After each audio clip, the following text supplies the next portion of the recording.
an era where people have lost track of what truth is, and things are very unreliable. The United States dollar can be, you don't know how many dollars are out there. You know how many Bitcoin is out there. It's 21 million. It is the security truth machine. It is not changing. The rules of the game of Bitcoin do not change. The rules of the game of just about everything in life seem to have changed lately. That is Meister, and this is episode 37 of the Blockchain Pro podcast. Hello and welcome to episode 37 of the Blockchain Pro podcast. I'm Adriana Bellotti, and today's guest is Meister, the one and only BitcoinMeister. Adam is the host of This Week in Bitcoin, an YouTube broadcast where he mixes his entertaining character with interesting guests to discuss current topics in the Bitcoin world. In this episode, we chat about his background prior to being a full-time digital nomad and YouTuber, the problem Bitcoin solves, the number one question he gets asked and the answer, also what is a Bitcoin maximalist, and tips for content producers. Let's get to know Adam. Hi, Adam. Hello. Welcome. Thank you so much for being here tonight. It's midnight for me. What time is it for you? It's 8 in the morning here. Awesome. 8 in the morning in sunny Miami. Yes. How long have you been there? Have you been traveling around at all during the last few months? Yes, I've been traveling around the entire United States. So I've been in Miami since the beginning of January. I was in Arizona before that, and I was in Baltimore, where I'm from, before that, and Utah and Asheville, North Carolina. So I've been all over. Has the winter been okay? I mean, in spite of COVID. I avoid that. See, that's the thing. I avoid the winter. And in Miami, there is no winter. It's great. It's incredible. Amazing. I love that part of the US as well. Let's roll back in time and talk about your journey to being a full-time YouTuber. What were you doing before that, and how do you, get to discover Bitcoin and work in this space? Oh wow, I was doing my own had my own internet company where I did marketing research for software companies. So I was already my own boss, and I found out, and so I had free time. I could work in the middle of the night, like you're working in the middle of the night, and that was fun. Being an entrepreneur, running my own little business, and I discovered Bitcoin, and it was intriguing, and I kept hearing about it on alternative financial sites. Now, at the same time I was hearing about this Bitcoin thing in around, I guess, 2011, I also was involved in activities in my hometown of Baltimore City that were somewhat political, just a community activist type of person for my neighborhood, interested in the housing situation in Baltimore. And I was always internet savvy. Again, I started my own little internet business. So I got into YouTube, and I was making videos about Baltimore, about the political situation in Baltimore and some of the politicians I was familiar with. And in 2013, when the price of Bitcoin, there was a spike toward the end of the year. And that was like my FOMO moment. Like, I decided in November of 2013, I am getting into this thing. And once I bought my first 2 Bitcoin in November, I was just enthusiastic beyond compare. I'm like, why don't I make a video about it? And that's what I made because I was used to making Baltimore videos. And so I made a YouTube video about Bitcoin, and then I bought some more Bitcoin. I started traveling a little bit more. I was still making Baltimore political videos, and I decided to make another Bitcoin video. And I really started getting more and more into Bitcoin and feeling I had to express myself online more. And once I went to my first Bitcoin conference in 2015, then I started making more Bitcoin videos. And I was seeing I was having more fun with the Bitcoin videos. And hardly anyone watched the Baltimore videos. So more people were watching the Bitcoin videos. Now, during this time, the price of Bitcoin was falling. So there weren't too many people making Bitcoin videos. So I transitioned from Baltimore videos to Bitcoin videos. And I was practicing what I was preaching. I was buying Bitcoin on the way down as the price went down. I just posted a flashback the other day on Twitter of a screenshot of when I paid $210, 210 US dollars for a Bitcoin, I believe in April of 2015. And by 2016, I was making more and more Bitcoin videos. I was still doing my online business a little bit, but the YouTube started bringing some in money, and I live a minimalist lifestyle. So I was always living the minimalist lifestyle when I was working for myself and doing the marketing research for software companies. So it all transitioned very nicely. I consider Bitcoin to be a savings account, a newfangled savings account for the 2020s, for the golden age, whatever you want to say it. And so I got some good savings backing me up, to say the least. And I sold my house totally, and I just started using those funds to travel around and live off of that. So that's how I do it. And by 2016, I was like doing a new show like every single day, and the YouTube brought in some more. And it's been quite an adventure. And that's the story. You still do a daily show and then the weekly wrap up? Yeah, every Friday we do the This Week in Bitcoin, where I have guests on the show. Now my streak of doing a show every day, that's come to an end back in September. I mean, it got way too intense. I mean, you have to do a lot of research for these shows. You do. I dedicate quite a bit of my time anyway to learning about Bitcoin, going on Twitter. One of the tips I have for people out there who want to, I guess, be producers in the space on social media, whatever you call that, is just don't let Twitter, be on Twitter, first of all, but don't just like see what's in your feed. Go to specific people's Twitter feeds and read them. Treat them like blog pages. So there's certain people's pages I like go to every single day, and I have to, I'm almost like addicted to doing it. And you don't need to read well, I still read CoinDesk and Cointelegraph also, but those are my main. I get a lot of alternative stories that way. Like I find a lot of times I find my own stories out there just from doing Twitter, and that's a good way to get a strong hand and and just understand that there's that you're not alone, and there are a lot of smart people out there that have that strong hand mentality. You get the strong hand and you put it right on the pulse of the market and what everybody is talking about it and thinking about it. Yeah, I love Twitter as well. It's reinforcing. And my show, a lot of people say if it wasn't for my show, they would have sold, because that's what I preach, that it's a roller coaster. I've seen it at $210 before, and I was buying, and I've seen it go up to 20 and then back down to 3,000.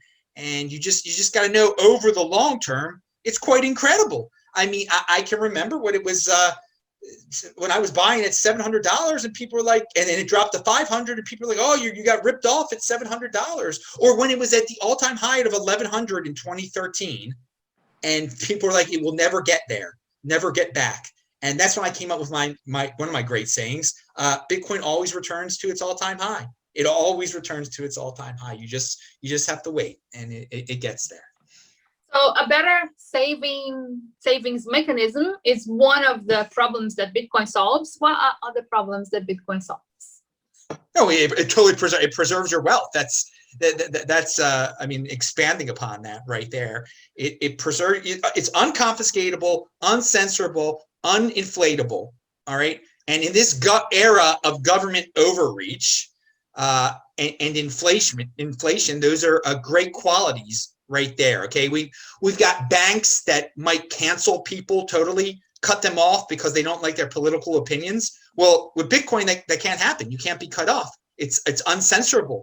You can send it to anyone. If you've got a Bitcoin address, you can receive it from anyone.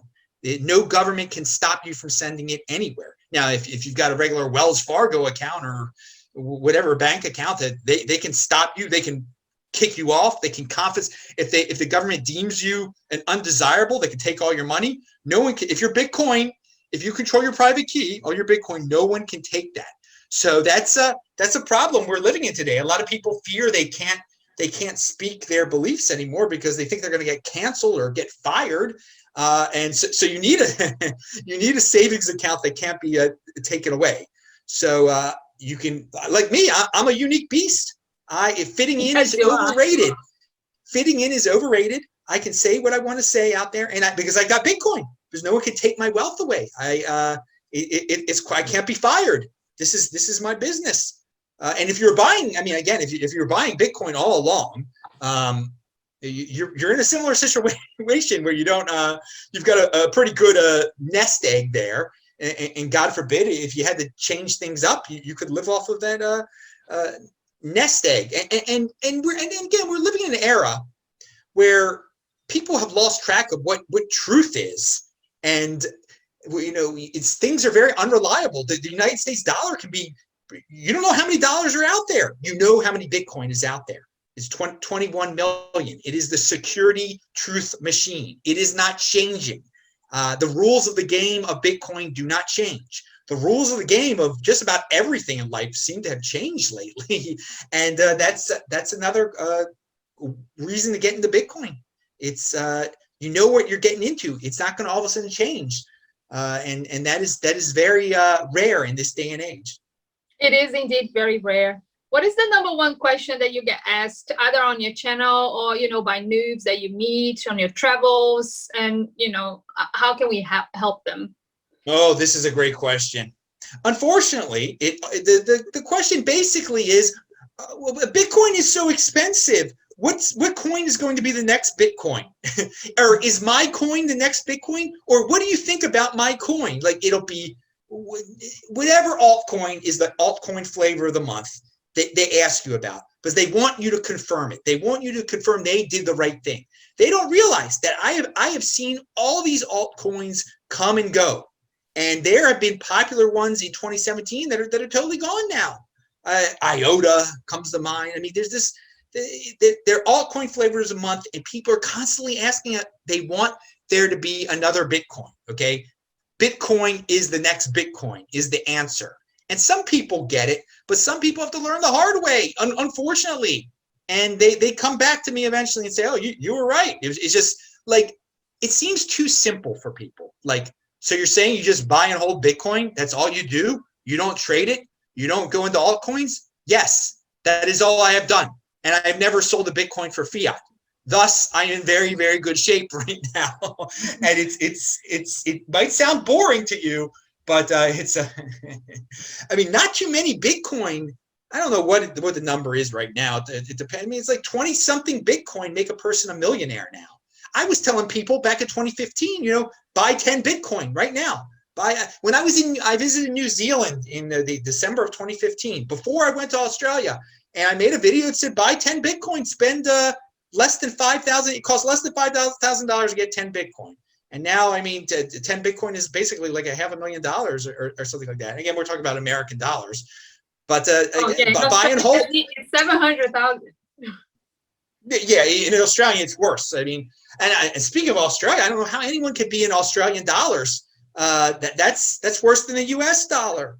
That's worse than the U.S. I mean, and they've totally shut off the economy to the rest of the world, basically, because tourists aren't coming in and everything. So, I mean, but at least there's a lot worse situations in Australia. I've been to South Africa before, and that's a place I don't know how anyone can be in that currency anymore. I don't know how anyone can be in any fiat currency anymore when we have this glorious option out there that's not being inflated away like they call it stimulus. They make it seem like they're helping everyone by printing.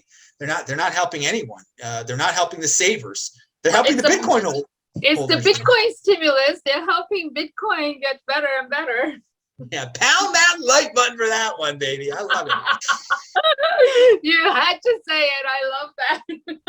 Yeah, I had to get that in there for the people that are watching this on YouTube or wherever they may be watching. Hopefully people who listen to this and are not yet familiar with your show are going to go watch it on Fridays because it's just so entertaining. Well, you've been a guest on the show twice. You've been on it back in 2017 and in 2019. 2018. It was 2018. No, 19. No, 2019. 2019. Yeah, it was 2019 in October or November or something when I was there. It was right before you came here, I think. Oh, you were. I was there. I was in Sydney. Yeah. Ah, such a good times. So so just sticking to Bitcoin makes life simpler, right? Yes. So that's like minimalism or maximalism. What's a Bitcoin maximalist? That's great. That's a great question. What is a Bitcoin maximalist? Okay, on one extreme, there's a lot of different ways of looking at that. A lot of different gradations, I'd say. The most extreme level is a person that's like, I only buy Bitcoin if all the other coins are scams, and they will call them scams. And they will call you a scammer if you even mention the. I mean, it's like the Bitcoin Inquisition. It's really extreme. You can't say anything good about anything but Bitcoin. Now, I'm people will call me a Bitcoin maximalist because all I buy is Bitcoin. The only thing I've ever spent on fiat is Bitcoin. Now, people have given me altcoins. I don't want all altcoins to disappear. Like, I am not into destroying anything. I'm into creation. I'm into innovation. So I have no problem with these people doing their altcoins and everything and trying to pump up their altcoins. There are temptations in life. Personal responsibility is the new counterculture. It's your responsibility to understand what Bitcoin is and not to get involved in these altcoins. But the most extreme Bitcoin maximalists, they want all the other altcoins. They want the altcoins to all go away, and they think they're scams. They think they're tricks. And in a certain level, they're getting, they're taking away people's personal responsibility. People should be free to be able to look at the other altcoins and play around with them. And, it's not a sin per se. It's not a good financial investment. I believe Bitcoin will be the best. It is the best. Bitcoin is the next Bitcoin. And, I value my wealth in Bitcoin. One Bitcoin equals one Bitcoin. And those are all Bitcoin maximalist type of sayings, but again, there are different gradations of it. A simple definition is someone who just believes that Bitcoin is the best one. It can't be overtaken, and it is the original. That cannot be denied. Which so far has been true. Yeah. Right? So and we're continue for a while, I guess. It's established itself quite well over the last. It's 12 years we're at now. And again, there have been plenty of altcoin flavors of the month.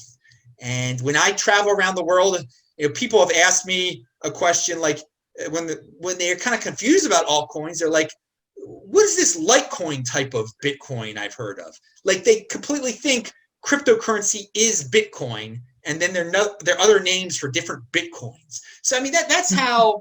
It's already in people's. When you hear about it on the mainstream news, they're not talking about Litecoin. They're talking about Bitcoin.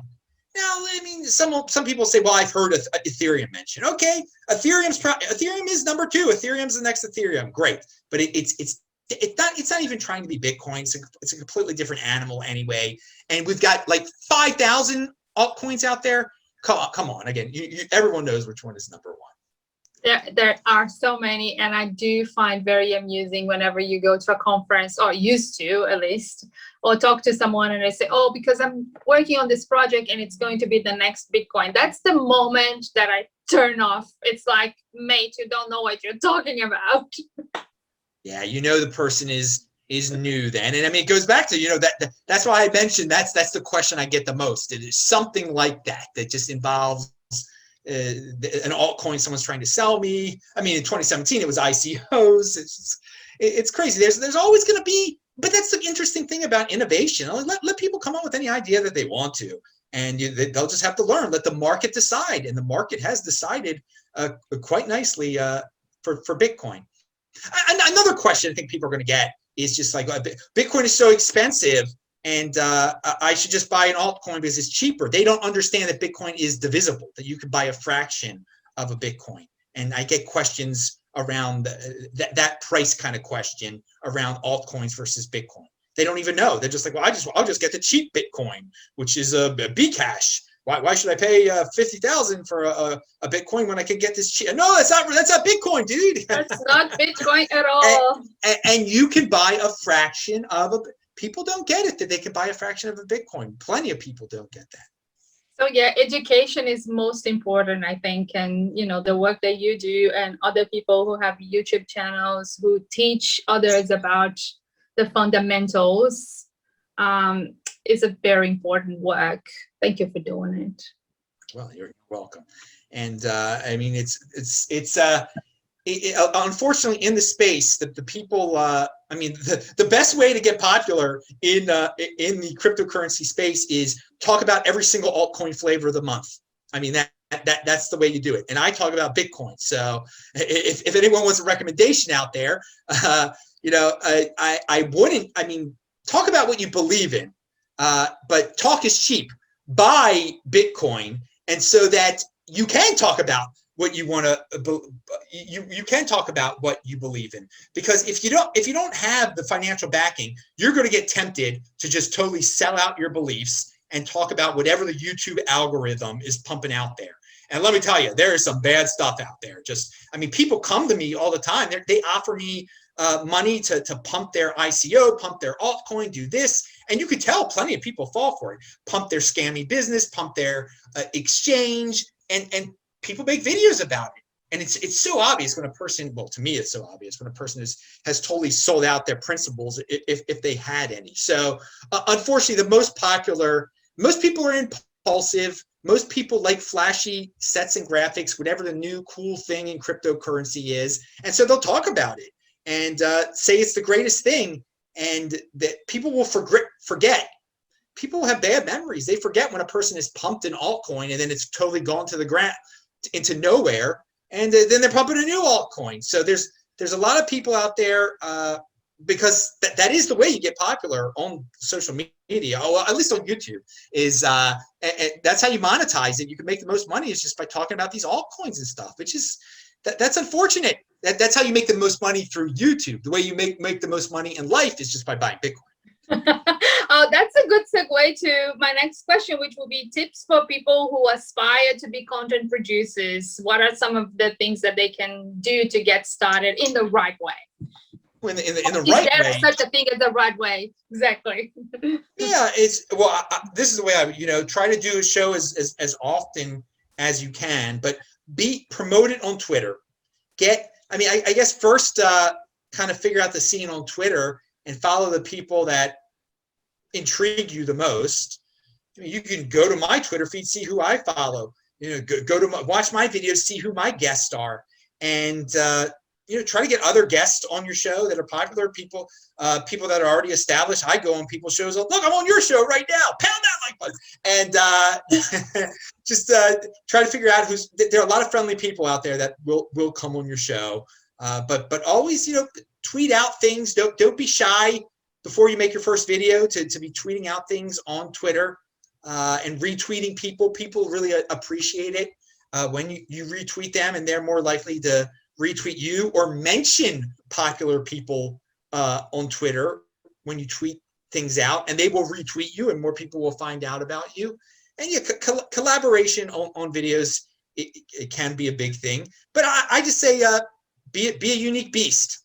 That's just. Don't be afraid. Don't try to fit in. Don't try to follow the YouTube algorithm. And there are other, you can diversify into Anchor. Anchor is a podcasting platform that's owned by one of the big podcasters now. That's another. You could turn your videos into audio there really easy. Anchor.fm. That's a little special tip right there, I guess. Who's Anchor owned by? Let me see. They're owned by what you want to call it? Yeah, Spotify. Okay. So, yeah, that's a good one. And what other? I wouldn't. I don't spend time on. I think Facebook is terrible, so I wouldn't waste my time there. But some people like to promote themselves. Crypto Twitter is where it's at. I mean, that is every day is like a battle there. And don't waste too much of your time arguing with altcoiners. That could take up a lot of time. Just be in motion is something that I don't get into a negative mindset and think the world is coming to an end. Always stay positive. And if you have an abundance mindset, you'll do great in this golden age. I think some people that are into cryptocurrency get into it because they want to like tear down the whole system and they're anticipating the end of the world, kind of negative things, and they want to destroy altcoins or destroy this. Keep a positive, keep a productivity mindset where let those people do what they do. I'm going to produce my best product. Let them produce their product, and I'm not going to waste time arguing with them. Oh, well, this podcast is about people that are working in the space, not just in building Bitcoin businesses, but building blockchain businesses and building businesses that are based on Ethereum. So, I think they already have an open mind about things. And, being positive is a very good attitude, very good advice. Yes, I'm always, people are like, asking, aren't you on coffee or on you drinking caffeine? You're so excited. I'm like, no, man, I am high on freaking life, baby. And that's the thing. I'm a very healthy person. People's defaults are so bad in life. They're like, are you on drugs? I'm like, no, come on. I'm going to go running 5 miles after this, man. I just appreciate life. We're just in an amazing time period now. Think about this. I mean, where you could just buy this digital currency that's going up, that's scarce, and then you can send to someone in Australia or South Africa or wherever, and it's helping people get money out of countries that have currency restrictions, and it's going up in value. I mean, what a crazy world, and no country can control it or stop it. And there are other technologies that are coming up in this decade also. This is the financial technology. I mean, it's a great time to be alive. So I don't know how people. There's AI, there's IoT, there's just something that just landed in Mars. Things are happening everywhere. Everywhere. I mean, that Mars thing it's incredible. There's nanotechnology, Elon Musk doing all sorts of stuff. By the end of this decade, the people that are watching this in 2030 are laughing at how primitive we are now. They see how much things have changed by 2030. I can't wait to see it. But I take it one day at a time. It's just great. It's great. One day at a time. Pound that like button. Thank you so much for being here today, Adam. I really appreciate your time and your expertise and your boundless energy. There you go. Which is not caffeinated. No, it is not. It's pure Adam Meister right there. Well, I'm caffeinated because it's midnight. I needed one to stay awake. But I'm going to sleep right after this. Thank you. I'll see you again soon. Thanks. See ya. And that was Adam Meister, the Bitcoin Meister, the Disrupt Meister. Such a fun person. Tune in to Adam's Week in Bitcoin for some topical issues in the cryptoverse. I've added links to his channel as well as his Twitter handle to the description for you. And remember, you can ping me anytime with suggestions and comments. Let me know who was your favorite guest and why. Your feedback helps me plan future episodes so we can answer your questions. Thanks for tuning in today. Until the next episode, hope you have a wonderful time. I will see you on the next vlog. Bye.